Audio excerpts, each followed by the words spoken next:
Ika-4 ng Hunyo, 1967, ika-11 ng gabi. 9 na oras bago lipulin ng mga bomber ng Ehipto, artilya ng Syria, at mga tangke ng Jordan ang 2.6 na milyong tao na napaliligiran ng 100 milyong kaaway. Ang tanging plano para makaligtas ay napakapangahas, kaya tinawag ito ng gabinete ng Israel na mapatiwakal. Ngunit ang nangyari sa sumunod na 6 na araw ay naging pinakamapagpasyang kampanyang militar sa modernong kasaysayan. Upang maunawaan kung paano tinalo ng isang bansa na may 2.6 na milyong tao ang isang koalisyon ng 100 milyon sa loob lamang ng 6 na araw, kailangan nating magbalik-tanaw 3 linggo ang nakalilipas sa sandaling ang gitnang silangan ay nakatayo sa bingit ng kabuuang pagkawasak. Ika-14 ng Mayo, 1967. Iniutos ng presidente ng Ehipto na si Gamal Abdel Nasser ang isang malawakang mobilisasyong militar sa peninsula ng Sinai. Gumulong ang mga tangke patawid sa Suez Canal. 70,000 impanterya ang bumaha sa disyerto na nagpapaalapaap ng mga ulap ng alikabok na nakikita mula sa kalawakan.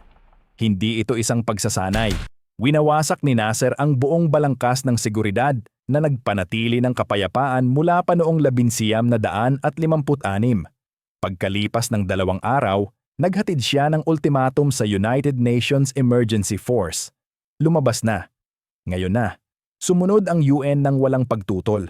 Sa loob ng 48 oras, sinakop ng mga puwersa ng Ehipto ang Sharm el-Sheikh, ang estratehikong choke point na kumukontrol sa daanan patungo sa Dagat na Pula. Ngunit hindi pa tapos si Nasser. Noong ika-22 ng Mayo, isinara niya ang Straits of Tiran sa lahat ng mga barkong Israeli at mga estratehikong materyales. Ang hakbang na ito ay pumutol sa tanging rutang pandagat ng Israel patungo sa Asya at Aprika. 70% ng supply ng langis ng Israel ay dumadaloy sa Eilat. Ang daungan na ngayon ay nasa ilalim ng kabuuang blokada. Sa Tel Aviv, nagpulong ang gabinete sa isang sesyong pang-emergency. Ibinobroadcast ng Radio Cairo ang pangako ni Nasser sa isang walang katapusang loop. Ang pag-iral ng Israel ay nagpatuloy ng napakatagal na. Dumating na ang labanan kung saan wawasakin natin ang Israel. Sa Jerusalem, ang mga paaralan ay naghuhukay ng mga slit trench. Ang mga bata ay nagsasanay ng mga air raid drill. Nag-order ang mga ospital ng 10,000 body bag. Para sa isang bansa na may 2.6 na milyong tao, iyon ay pag-aabang na mawalan ng isa sa bawat 260 mamamayan. Lumipad ang ministro ng panlabas na si Abba Eban patungong Washington, London, Paris. Ang nakuha niya ay mga magagalang na hiling para sa pagpipigil. Iminungkahi ng Administrasyong Johnson ang Red Sea Regatta, isang internasyonal na pangkat ng hukbong dagat. Agad na bumagsak ang plano. Walang gustong lumaban sa giyera ng Ehipto. Ang Israel ay nag-iisa. Pagkatapos noong ika-30 ng Mayo, ang sitwasyon ay lumala ng higit pa sa pinakamalalang projection ng sinuman. Nilagdaan ni Haring Hussein ng Jordan ang isang kasunduan sa depensa kasama ang Ehipto, na inilalagay ang kanyang Arab Legion sa ilalim ng utos ng Ehipto. Ang mga Iraqi Armored Division ay gumulong patungo sa West Bank. Ang Israel ay napapaliligiran na ngayon sa 3 panig ng isang pinag-isang utos na may 2 beses na mas maraming sundalo at 3 beses na mas maraming tangke. Ngunit ang hindi alam ng koalisyong Arabo ay ang Israel ay naghahanda na para sa eksaktong sitwasyong ito sa loob ng maraming taon. Sa loob ng punong himpilan ng militar ng Israel, pinapaboran ni Punong Ministro Levi Eshkol ang isang wait-and-see na diskarte. Ngunit ang mga general ay sumisigaw na para sa aksyon. Bawat araw na naghihintay ang Israel, ang ekonomiya nito ay nauubos hanggang sa dulo nito. Pinakilos na ng bansa ang buong reserbang puwersa nito. Iniwan ng mga magsasaka ang mga bukid. Nagsara ang mga pabrika. Ang mga driver ng bus ay umakyat sa mga tangke. Nagbabala ang Israeli Defense Forces na hindi kakayanin ng bansa ang mobilisasyong ito ng higit sa 2 linggo. Binigyan ng briefing ng mga opisyal ng intelihensya ang gabinete tungkol sa mga nakuhang order sa labanan ng Ehipto. Plano 3/67, putulin ang Timog Negev, sakupin ang Eilat, sakalin ang Israel ng dahan-dahan. Noong ika-1 ng Hunyo, 1967, nagbago ang lahat. Isang pambansang pamahalaan ng pagkakaisa ang nabuo. Si Moshe Dayan, ang maalamat na general na may iconic na eye patch, ay naging ministro ng depensa. Noong hapon ng ika-4 ng Hunyo, ipinasa ng gabinete ang isang lihim na resolusyon. Binabantaan ng Koalisyong Arabo ang mismong pag-iral ng Estado. Ang punong ministro at ministro ng depensa ay autorisadong magpasya sa eksaktong oras ng pag-atake. Kapag nailunsad na, ang operasyon ay hindi na mapipigilan. Ang plano ay tinatawag na Operation Focus, at ito ay alinman sa napakatalino o mapatiwakal. Sa loob ng maraming taon, isinasaulo na ng mga pilotong Israeli ang bawat airbase ng Ehipto. Daan-daang beses na nilang sinanay ang misyon, lumilipad sa 30 talampakan sa itaas ng lupa upang manatili sa ibaba ng radar. Pinino ni Major General Mordecai Hod ang operasyon bilang isang agham. Ang kanyang mga piloto ay lilipad sa ibabaw ng Mediterranean at Red Seas sa taas na kasing pantay ng mga alon. Itatama nila ang kanilang pagdating sa eksaktong 7:45 ng umaga, kung kailan ang mga pilotong Ehipsyo ay kumakain ng almusal at ang mga komander ay naipit sa trapiko. Ang mga armas ay espesyal, mga rocket-assisted na bomba na idinisenyo upang tumagos sa mga konkretong runway bago sumabog sa ilalim ng lupa na kumukulong sa mga jet ng Ehipto sa lupa. Ngunit ang airstrike ay kalahati lamang ng plano. Binago ni General Israel Tal ang Israeli Armored Corps tungo sa isang kamaong bakal. Ang kanyang mga tank crew ay nagsasanay ng husto sa long-range gunnery. Ang mga gunner ng Israel ay kayang tumama sa mga gumagalaw na target sa higit 1,500 metro sa unang putok pa lang, habang tumatakbo sa 40 kilometro bawat oras.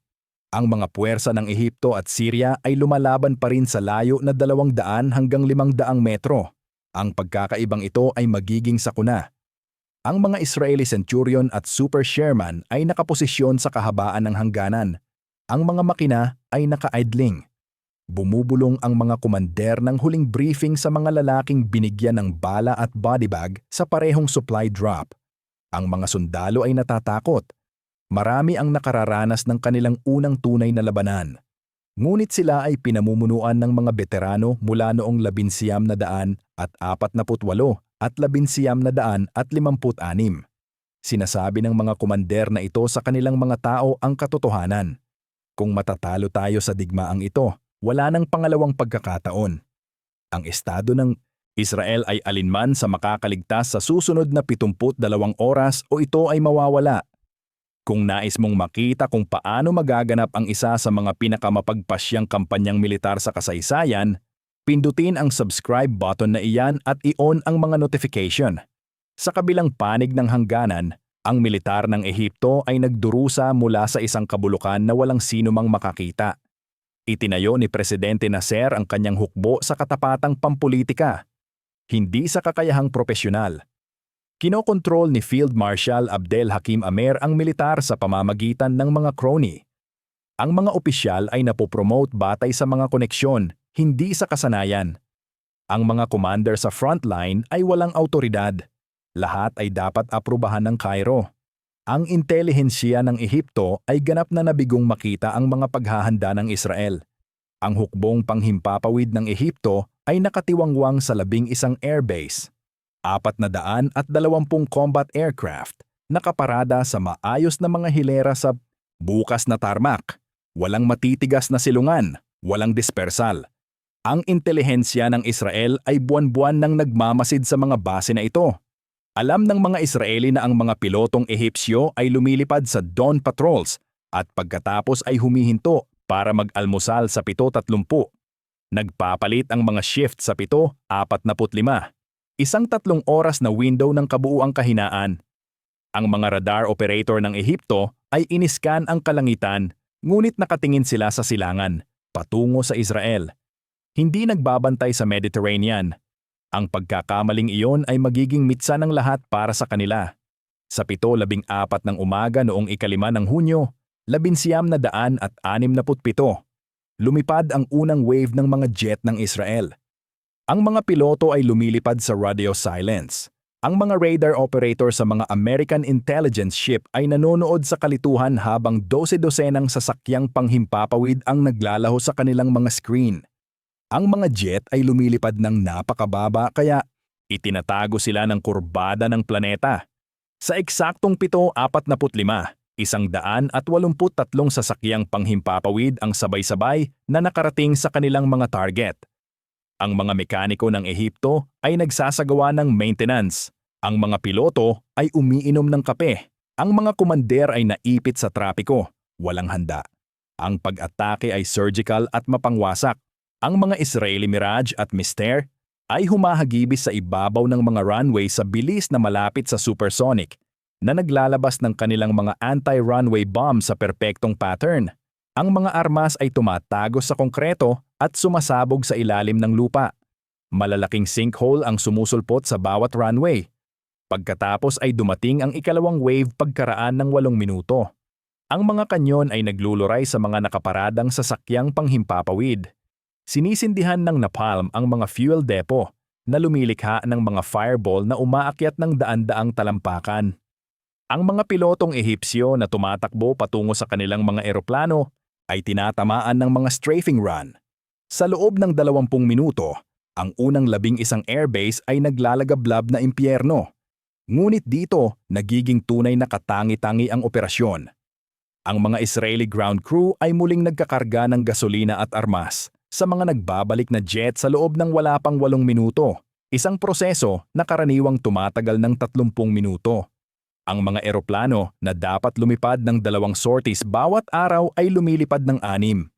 Pagsapit ng 9:30 ng umaga, ang Israeli Air Force ay nagbabalik para sa ikalawang strike. Pagkatapos ay ikatlo. Pagkatapos ay ika-4. Pagsapit ng tanghali, ang hukbong panghimpapawid ng Ehipto ay wala na. 177 sasakyang panghimpapawid ang nawasak sa unang wave. 107 pa sa mga kasunod na strike. Minimal ang pagkalugi ng Israel. 19 na eroplano. Ang Jordan at Syria na nakakarinig ng mga maling balita mula sa Cairo na nag-aangkin ng malalaking tagumpay ng Ehipto ay pinalipad ang kanilang sariling mga Air Force. Binumba ng mga Jordanian Hawker Hunter ang mga airbase ng Israel. Sinalakay ng mga Syrian MiG ang mga settlement sa Hilaga. Ang mga Israeli jet na malaya na ngayon mula sa banta ng Ehipto ay humarap sa Amman at Damascus. Pagsapit ng paglubog ng araw, nawalan ang Jordan ng 60 eroplano. Nawalan ang Syria ng 53. Sa isang araw, nakamit ng Israel ang kabuang air supremacy sa buong gitnang silangan. Ngunit ang pagkamit ng air superiority ay walang saysay kung ang giyera sa lupa ay matatalo. Habang winawasak ng mga airstrike ang lakas panghimpapawid ng Arabo, ang mga armor ng Israel ay dinudurog ang mga depensa ng Ehipto sa Sinai. Ang pagsalakay, na may codename na Operation Red Sheet, ay nagsimula sa 7:15 ng umaga. Ang 84 na dibisyon ni General Israel Tal ay umatake sa Rafah Gap, isang 7 milyang koridor na dinepensahan ng 4 na dibisyon ng Ehipto. Ang mga Ehipsyo ay nagtayo ng isang obra, maestra ng depensa, 3 linya ng mga trench, barbed wire, minefields, mga anti-tank ditch, bunkers na may overlapping fields of fire. Tiniyak sa kanila ng mga Soviet advisor na ang posisyong ito ay hindi mapapasok. Ang ika-7 Armored Brigade ni Tal, na pinamumunuan ni Colonel Shmuel Gonen, ay direktang sumugod sa gitna ng depensa. Ang mga Israeli Centurion at Super Sherman ay nag-aararo sa mga minefield. Tinatanggap ang mga pagkalugi upang mapanatili ang momentum. Ang mga pagsabog ay nagaganap sa ilalim ng mga thread ng tangke. Namamatay ang mga crew sa loob ng mga bakal na kabaong. Ang mga kanyon ng tangke ay umuungal. Ang mga makinang diesel ay sumisigaw. Ang amoy ng pulbura at nasusunog na guma ay nakasasakal sa hangin. Ang doktrina ni Tal ay simple at brutal. Huwag kailanman hihinto. Patuloy na sumulong. Kung hihinto ka, mawawala ka. Nilabanan ng mga tangking Israeli ang mga Ehipsyong T-34 at JS-3 na heavy tanks sa makitiid na Girardi Defile. Ang labanan ay sa mga napakalapit na distansya Kung minsan ay mas mababa sa 50 metro, ang mga shell ay tumatagos sa armor. Ang mga turret ay sumasabog palayo sa kanilang kinakabitan. Ngunit ang mga crew ni Tal ay may isang kritikal na bentaha. Kaya nilang bumaril ng tumpak habang gumagalaw. Ang mga gunner ng Ehipto ay kailangang huminto para bumaril. Ang 3 segundong pagkakaibang iyon ay ang puwang sa pagitan ng buhay at pagkawala. Unang pumutok ang mga tangkeng Israeli. Una silang tumama. Ang armor ng Ehipto ay nasusunog. Pagsapit ng maagang hapon, ang brigada ni Gonen ay nakalusot na sa mga depensa ng Rafah. 12-dosenang mga tangkeng Israeli ang nag-uusok na mga wasak. Daan-daang sundalo ang nagbuwis ng buhay o nasugatan. Ngunit bukas na ang daanan. Sa timog, ang ika-31 Dibisyon ni General Avraham Yoff ay nagsasagawa ng isang maniobra na iniisip ng mga Ehipsyo na imposible. Ang kanyang mga tangke ay nagmamaneho sa malalaking sand dunes sa pagitan ng 2 pangunahing linya ng depensa ng Ehipto. Sinabi ng mga Soviet advisor sa mga Ehipsyo na hindi makatatawid ang armor sa mga dune na ito. Pinatunayan ni Yoffie na mali sila. Pinasingaw ng kanyang mga crew ang kanilang mga gulong at gumapang pasulong sa mga dune na may taas na 40 talampakan. Ang temperatura sa loob ng mga tangke ay lumalampas sa 130 degrees Fahrenheit. Pagsapit ng kalagitnaan ng hapon, lumitaw ang puwersa ni Yoffie sa likod ng ikalawang linya ng Ehipto na hinaharangan ang daan patungong Bir Lahfan. Narealize ng mga Ehipsyo na sila ay napapalibutan. Nagkaroon ng panik. Pagkatapos ay pumasok ang Jordan sa giyera at ang lahat ay naging mas malala. Nakatanggap si Haring Hussein ng mga balita mula sa Cairo na nag-aangkin na 300 eroplanong Israeli ang nawasak. At ang armor ng Ehipto ay sumusulong sa Tel Aviv. Ang mga balita ay purong kathang isip. Ngunit naniwala si Hussein sa kanila. Binaliwala niya ang isang direktang mensahe mula sa punong ministro ng Israel na si Eshkol na nangangakong kung mananatiling neutral ang Jordan, hindi aatake ang Israel. Noong alas 11 ng umaga, ang artilya ng Jordan ay nagpaputok sa Jerusalem gamit ang 6,000 shell. Ang mga kanyong Long Tom ay nagpapadapa sa mga suburb ng Tel Aviv. Ang mga paratrooper ng Israel mula sa ika-55 Brigada ay inilipat patungong Jerusalem. Ang laban para sa lumang lungsod ay magsisimula na. Sa Sinai, ang breakthrough ay bumibilis. Ang mga tangke ni Coronel Gonen ay nagkakarera patungo sa baybayin, pinuputol ang mga unit ng Ehipto. Ang mga Israeli jet ay inistrafing ang mga kulum na umaatras. Ang mga kalsada ay naging mga zone ng pagkawasak. Nasusunog na mga truck. Wasak na armor, mga katawan na nakakalat sa buhangin. Sa Gaza City at Al-Arish, ang mga impanterya ng Ehipto ay naghuhulog ng mga granada sa mga Israeli half-track mula sa mga rooftop. Ang mga sniper ay pinipigilan ang mga sumusulong na unit, ngunit ang momentum ay hindi mapipigilan. Pagsapit ng gabi noong ika-5 ng Hunyo, kontrolado na ng mga puwersang Israeli ang hilagang Sinai. Pagkatapos, habang lumulubog ang araw, ang ika-38 Dibisyon ni Ariel Sharon ay lumulugar na upang salakayin ang pinaka-fortified na posisyon ng Ehipto sa buong Sinai, Abu Agheila. Ang mangyayari sa susunod na 12 oras ay magiging isang textbook case na pag-aaralan sa loob ng 50 taon. Ang Abu Agheila Qatif Complex ay isang kuta, 3 linya ng mga trench, 70 piraso ng mabigat na artilya, malawak na minefields, konkretong bunkers, interlocking fields of fire. Alam ni Sharon na ang isang direktang pag-atake ay mabibigo, kaya nagdisenyo siya ng isang synchronized, multi-axis assault na tatama sa mga Ehipsyo mula sa 5 magkakaibang direksyon ng sabay-sabay. Kung may anumang elemento na mabigo, ang buong operasyon ay babagsak. Noong alas 10 ng gabi, nagsimula ang pagsalakay sa pamamagitan ng pinaka-concentrated na barrage ng artilya sa kasaysayan ng Israel. 6,000 shell sa loob ng 20 minuto. Ang utos ni Sharon sa kanyang mga gunner ay maalamat. Hayaang manginig ang lahat. Ang lupa ay sumabog. Ang mga Ehipsyong bunker ay naglaho. Ang mga trench ay gumuho. Sa ilalim ng proteksyon ng barrage, ang mga paratrooper ni Coronel Danimat ay dinala sa pamamagitan ng helicopter sa likuran. Lumapag sila sa malambot na buhangin at nagmartsa, madna ng tahimik patungo sa artilyang parke ng Ehipto. Hindi sila nakita ng mga artilyero. Sinugod ng mga paratrooper ang mga posisyon gamit ang mga submachine na armas at granada. Sumiklab ang hand-to-hand na labanan sa ilalim ng kumukurap na orange na liwanag. Sa loob ng 30 minuto, tumahimik ang artilyang parke. Kasabay nito, ang impanterya ng Israel mula sa Quti Brigade ay nagmamartsa ng 12 milya sa pamamagitan ng mga dune upang salakayin ang hilagang bahagi. Sila ay pagod na, dala ang buong combat load sa malalim na buhangin. Ngunit nakarating sila sa kanilang mga posisyon sa pagsalakay sa tamang oras. Ang bawat batalyon ay gumagamit ng mga colored flashlight upang makilala ang isa't isa sa kadiliman. Tumalon sila sa mga trench ng Ehipto. Ang pakikipaglaban sa mga trench ay isang nightmare warfare. Zero ang visibility. Ang hangin ay makapal sa usok. Ang mga lalaki ay nagtataga, nagbabarilan, at nagpapalo-palo sa isa't isa sa distansya ng isang braso. Ang mga opisyal ng Ehipto ay tumatawag ng artilya sa sarili nilang mga posisyon.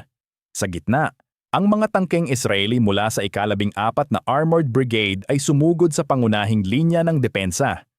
Gumagamit sila ng mga xenon searchlight upang bulagin ang mga tagapagtanggol. Tinamaan ng mga tangke ang mga minefield sa buong bilis. Isang centurion ang tumama sa mina at huminto, na humaharang sa tanging malinis na daanan. Sa loob ng 3 oras, ang buong dibisyon ay naipit habang ang mga engineer ay nag-aalis ng mga mina gamit ang kamay sa kadiliman. Pagkatapos ay naging malinis na ang daan, umungal ang mga tangke pasulong. Sa kanluran, ang mga centurion ni Coronel Natkin Nir ay lumitaw mula sa mga dune. Tinatamaan ang command post ng Ehipto mula sa likuran. Kumpleto na ang pagkubkob.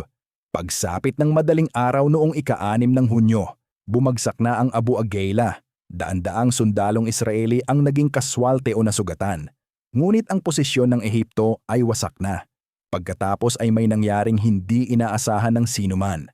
Si Field Marshal Amer, nang marinig na bumagsak na ang Abu Agela, ay dumanas ng ganap na mental breakdown. Nang hindi kumukonsulta sa sinuman, naglabas siya ng pangkalahatang utos para sa pag-atras ng lahat ng puwersa ng Ehipto sa Sinai. Ang utos ay walang koordinasyon, walang itinalagang fallback positions. Iniwan ng mga unit ng Ehipto ang mga operasyonal na tangke at artilya. Itinapon ng mga sundalo ang kanilang mga armas at nagsimulang maglakad pakanluran. Libu-libong lalaki, tumatakas sa bukas na disyerto sa temperaturang lumalampas sa 110 degrees. Nakita ng Israeli Air Force ang pag-atras at naging mga executioner. Ang Mitla at Gidi Passes ay naging mga larangan ng pagkawasak. Binumba ng mga jet ang mga nangungunang sasakyan na humaharang sa mga kalsada. Pagkatapos ay sistematiko nilang winasak ang lahat sa likuran ng mga ito. Daan-daang sasakyan ang nasunog. Ang mga aerial photo ay mukhang mga parking lot na nag-aapoy. Mag-iwan ng komento sa ibaba. Ano sa palagay mo ang pinakakritikal na sandali ng 6 na araw na digmaan? Ang airstrike? Ang armored breakthrough? O mayroon pa kaming hindi natatalakay? Habang gumuho ang Sinai, ang Jerusalem ay nag-aapoy. Ang mga Israeli paratrooper mula sa ika-55 Brigada ay nakikipaglaban sa Jordanian Arab Legion, isa sa pinakapropesyonal na hukbong Arabo na umiiral. Ang mga Jordanian ay nakabaon sa lumang lungsod. Mayroon silang 19 na taon upang palakasin ang bawat posisyon. Ang labanan para sa Ammunition Hill ay naging maalamat. Ito ay isang kuta ng Jordan na may mga konkretong trench, bunker at barbed wire. Ang pagsalakay ng Israel ay nagsimula sa 2:30 ng madaling araw noong ika-6 ng Hunyo. Sumusulong ang mga paratrooper sa ilalim ng mga searchlight. Nagpaputok ang mga Jordanian ng lahat ng mayroon sila. Ang mga recoilless rifle ay pinasasabog ang mga Israeli blockhouse. Ang mga mabibigat na machine na armas ay bumubuhos ng apoy sa mga sumusulong na squad. Ang mga sniper ay pinapatumba ang mga opisyal ng Israel. Sa loob ng ilang minuto, ang command structure ay nalipol. Ang labanan ay naging laban ng mga pribadong sundalo. Ang mga batang sundalo na may ilang buwang pagsasanay ay namumuno sa mga squad Nililinis ang mga bunker gamit ang mga granada at bayoneta. Ang mga sundalong Jordanian ng rehimyento ng El Hussein ay lumaban na parang mga leon. Tumanggi silang sumuko. Paulit-ulit silang nag-counterattack. Ang labanan ay tumagal ng 4 na oras. 36 na Israeli at 71 Jordanian ang nagbuwis ng buhay. Noong ika-7 ng Hunyo, narating ng mga puwersang Israeli ang Western Wall na hindi napupuntahan ng mga Hudyo mula pa noong 1948. Ang mga paratrooper ay nakatayo sa pader at umiiyak. Si Chief Rabbi Shlomo Goren ay humihip ng shofar. Ang tunog ay umalingaw-ngaw sa mga sinaunang bato. Noong ika-8 ng Hunyo, tapos na ang front ng Ehipto. Ang buong peninsula ng Sinai ay nasa kamay na ng Israel. 80% ng kagamitang militar ng Ehipto ay nawasak. Kontrolado ng Israel ang teritoryo mula sa Suez Canal hanggang sa Straits of Tiran. Nawala sa Jordan ang West Bank at East Jerusalem. Ngunit ang Syria ay nagpapaputok pa rin. Sa loob ng 19 na taon, ang artilya ng Syria sa Golan Heights ay nangingibabaw sa libis ng Galilea. Noong ika-9 ng Hunyo, sa kabila ng mga ceasefire sa ibang mga front, ipinagpatuloy ng Syria ang bombardment nito. Nagpasya ang gabinete ng Israel, kunin ang Golan. Ang pagsalakay, na may codename na Operation Hammer, ay nagsimula sa ilalim ni General David Elazar. Ang Golan Heights ay isang volcanic plateau na tumataas ng 3,000 talampakan. Ginawa itong kuta ng mga Syrian. Mga konkretong bunker na itinayo sa bato, anti-tank ditches, minefields. Ang mga sundalong Israeli ay sumasalungat sa paakyat na direksyon, umaakyat sa mga bangin, pinuputol ang mga barbed wire habang ang artilya ng Syria ay pinupukpok sila mula sa itaas. Ang pakikipaglaban sa Tel Faher ay isa sa pinakadesperado sa digmaan. Sinugod ng impanterya ng Israel ang mga Syrian bunker gamit ang mga flamethrower at satchel charges. Ang hand-to-hand combat ay sumiklab sa loob ng mga bunker complex. Pagsapit ng ika-10 ng Hunyo, gumuho ang hukbo ng Syria. Umatras ang mga unit patungo sa Damascus. Ang mga tangke ng Israel ay sumusulong sa kabisera. Ngunit nakialam ang Soviet Union. Nagpadala ang Moscow ng mga urgent na mensahe sa Washington. Kung hindi ang bumihihinto ang Israel, ang mga puwersa ng Soviet ay papasok sa digmaan. Pinilit ng Estados Unidos ang Israel na tanggapin ang isang ceasefire. Sa alas 6:30 ng gabi noong ika-10 ng Hunyo, 1967, tumahimik ang mga armas. 144 na oras ng digmaan. 6 na araw na muling gumuhit sa mapa ng gitnang silangan. Napakalaki ng naging kapalit. Ang Israel ay dumanas sa pagitan ng 776 at 983 nagbuwis ng buhay. Ang mga kaswalte ng Arabo ay lumampas sa 15,000. Ang rasyo ng kaswalte ay 15 sa isa. Ang teritoryo ng Israel ay lumaki ng 4 na beses. 1,000,000 Palestinian ang naninirahan na ngayon sa ilalim ng Israeli military occupation. 300,000 Palestinian ang tumakas patungong Jordan. 100,000 Syrian ang tumakas mula sa Golan. Ang bansa na nag-akalang wawasakin ito ay nanalo sa pinakamapagpasyang tagumpay militar sa modernong kasaysayan. Ngunit ang tagumpay ay may kasamang sumpa. Sa mundong Arabo, ang pagkatalo ay tinatawag na Naksa. Sa summit ng Arab League sa Khartoum, naglabas ang mga lider ng 3 hindi. Walang kapayapaan sa Israel, walang pagkilala, walang negosasyon. Ang hidwaan ay nalak sa permanenteng digmaan. Ipinasa ng United Nations ang Security Council Resolution 242 na nagtatatag ng lupa para sa kapayapaan. Ngunit ang resolusyon ay malabo at hindi kailanman naipatupad. Nagsimulang magtayo ang Israel ng mga settlement sa mga sinakop na teritoryo. Ang nasyonalismong Palestinian ay lumipat patungo sa asymmetric warfare. Ang mga organisasyon sa ilalim ng PLO ay nagsimulang mag-hijack ng mga eroplano at maglunsad ng mga cross-border raid. Ang mga aral militar ng 1967 ay pinag-aaralan sa bawat war college. Ang kahalagahan ng preemption, ang halaga ng intelihensiya, ang mapagpasyang epekto ng air superiority, ang pagiging epektibo ng mobile armored warfare. Ngunit mayroong isang mas madilim na aral. Yang taktikal na katalinuhan ay hindi garantisadong tagumpay sa estratehiya. Nanalo ang Israel sa bawat labanan, ngunit nabigong manalo sa kapayapaan. Ang okupasyon ay lumilikha ng isang moral at pampulitikang dilema na nananatili hanggang tangasyon. Ang Israel ay naging isang regional superpower, ngunit isa ring occupying force. Ang mga Palestinian ay naging isang taong walang estado. Ang siklo ng karahasan na nagsimula noong 1967 ay hindi kailanman natatapos. 57 taon ang lumipas, ang mga kahihinatnan ay humuhubog pa rin sa gitnang silangan. Ang mga teritoryong nakuha sa loob ng 6 na araw ay hinahawakan na sa loob ng 6 na dekada. Ang kapayapaan na tila abot kamay ay hindi kailanman dumating. Ang military edge ng Israel ay nananatili, ngunit nagbago na ang digmaan. Ang mga open field tank battles ay napalitan na ng urban combat, tunnel warfare, at rocket barrages. Ang mga grupo tulad ng Hezbollah at Hamas ay nagtataglay ng higit sa 100,000 rocket.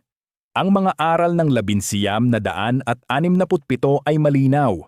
Ang estratehikong sorpresa at teknolohikal na kahusayan ay maaaring manalo ng mga labanan sa loob ng ilang araw. Ngunit walang estratehiya para sa kapayapaan, ang tagumpay militar ay nagiging isang isinumpang biyaya. Binago ng 6 na araw na digmaan ang mga hangganan, ngunit nabigong resolbahin ang fundamental na hidwaan. Lumikha ito ng isang realidad kung saan ang dominasyong militar ay umiiral kasabay ng pagkakastale ng politika. Ang digmaan na dapat magdadala ng seguridad ay nagdala ng okupasyon. Ang tagumpay na dapat magtatapos sa hidwaan ay nagpatuloy nito. At ang tanong na bumabagabag sa Israel ngayon ay nananatiling walang sagot. Ano ang gagawin mo pagkatapos mong manalo sa digmaan ngunit hindi ka nanalo sa kapayapaan? Ang kwento ng 6 na araw na digmaan ay kung paano ang isang bansang nahaharap sa pagkawasak ay binago ang sarili nito tungo sa isang regional superpower sa loob ng wala. Pang-1 linggo, ito ay isang kwento ng katapangan, katalinuhan at sakripisyo. Ngunit isa rin itong paalala na ang mga digmaan ay madaling simulan at ang mga tagumpay ay madaling makuha. Ang kapayapaan ay mas mahirap. At kung walang kapayapaan, kahit ang pinakamaningning na tagumpay militar ay nagiging isang trahedya na umaalingaw-ngaw sa mga henerasyon. Kung ang kwentong ito ng isa sa mga pinakamapagpasyang kampanyang militar sa kasaysayan ay nakakuha ng iyong atensyon, siguraduhing mag-subscribe sa channel at pindutin ang notification bell na iyan upang hindi ka makaligtaan ng isa pang epikong labanan mula sa kasaysayan. Ibahagi ang video na ito sa sinumang mahilig sa kasaysayang militar o gustong maunawaan kung paano hinubog ang modernong gitnang silangan. At mag-iwan ng komento sa ibaba na nagsasabi sa amin kung aling makasaysayang labanan ang gusto mong talakayin namin sa susunod. Dapat ba nating tuklasin ang isa pang lightning campaign tulad ng Blitzkrieg? Isang desperadong huling tindig tulad ng Stalingrad? O isang naval showdown tulad ng Midway? Ang iyong mga mungkahi ang humuhubog sa aming susunod na gagawin. Salamat sa panonood at makikita tayo sa susunod.